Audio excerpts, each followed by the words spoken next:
उपसंहार। मैंने अपना मन बना लिया है। यह पक्का है कि मैं धर्म परिवर्तन करने वाला हूँ। मेरा धर्म परिवर्तन किसी भी प्रकार के एक लाभ के लिए नहीं है। अस्पृश्य रहते हुए प्राप्त नहीं की जा सके, ऐसी कोई बात नहीं है। मेरे धर्म परिवर्तन की जड़ में आध्यात्मिक भावना के अलावा कोई अन्य भावना नहीं। हिंदू धर्म मेरी बुद्धि की कसौटी पर खरा नहीं उतरता। हिंदू धर्म मेरे स्वाभिमान को रास नहीं आता। लेकिन आप लोगों को आध्यात्मिक लाभ के साथ एक लाभ के लिए भी धर्म परिवर्तन करना जरूरी है। कुछ लोग एक लाभों के लिए धर्म परिवर्तन करने की कल्पना पर हंसते हैं और उसका उपहास करते हैं। ऐसे लोगों को मूर्ख कहने में मुझे किसी तरह का संकोच महसूस नहीं होता।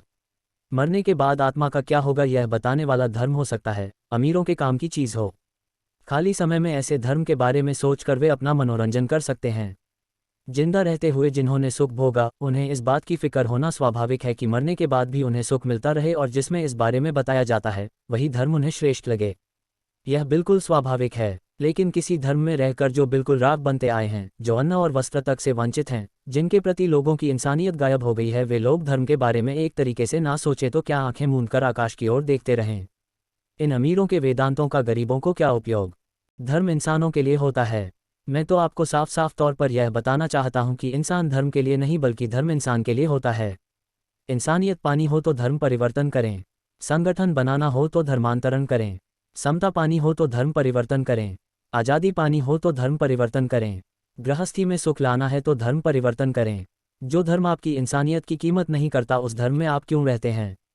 जो धर्म आपको शिक्षा लेने की इजाज़त नहीं देता उस धर्म में आप क्यों रहते हैं। जो धर्म आपको पानी मिलने नहीं देता उस धर्म में आप क्यों रहते हैं। जो धर्म आपकी नौकरी के आड़े आता है उस धर्म में आप क्यों रहते हैं। जो धर्म कदम कदम पर आपकी मानहानि करता है उस धर्म में आप क्यों रहते हैं।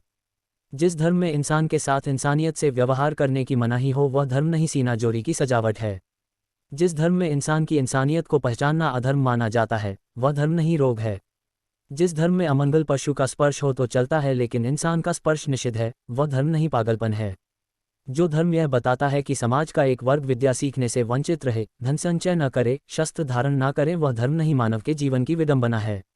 जो धर्म अनपढ़ों को अनपढ़ रहने की, निर्धनों को निर्धन रहने की सीख देता है वह धर्म नहीं, वह तो सजा है।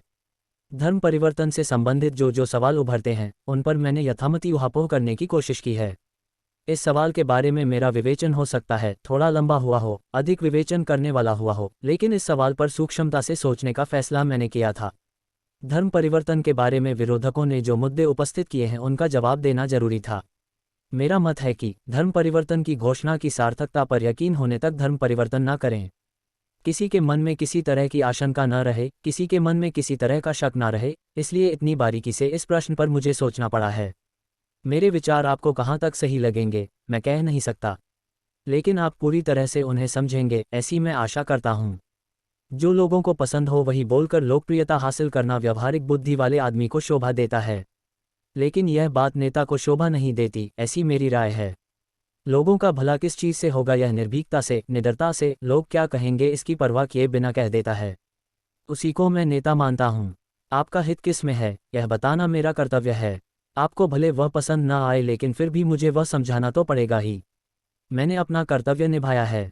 अब मेरे प्रश्न पर निर्णय करना आपका काम है। धर्म परिवर्तन के सवाल को मैंने जानबूझकर दो हिस्सों में बांटा है। एक हिस्सा है हिंदू धर्म का त्याग करना है या हिंदू धर्म में ही रहना है। प्रश्न का दूसरा हिस्सा है अगर हिंदू धर्म का त्याग किया जाए तो किस धर्म को स्वीकार करें या नए धर्म की स्थापना करें। आज हमें सिर्फ पहले सवाल पर निर्णय करना है। इस सवाल पर निर्णय किए बगैर दूसरे सवाल के बारे में सोचने या उस दिशा में तैयारी करने का कोई मतलब नहीं है। इसलिए पहले सवाल पर जो कुछ तय करना है आज कीजिए। उस पर निर्णय करने के लिए मैं आपको दूसरा मौका नहीं दे पाऊंगा। आज की सभा में आप जो भी तय करेंगे उसी हिसाब से मैं अगला कार्यक्रम तय करूंगा। आपने अगर धर्म परिवर्तन के खिलाफ निर्णय लिया तब तो सवाल ही खत्म हुआ। तब मुझे खुद को क्या करना है इसका मैं खुद निर्णय करूंगा। धर्म परिवर्तन करने का अगर आपने फैसला किया तो सब मिलकर संगठित तरीके से धर्म परिवर्तन करने का आश्वासन आपको मुझे देना होगा। धर्म परिवर्तन का निश्चय होने के बाद हर कोई अगर अपनी मर्जी से जिस धर्म में जाने वाला हो तो मैं आपके धर्म परिवर्तन के कार्य में नहीं पड़ूंगा। मेरी इच्छा है कि आप मेरे साथ ही आएं।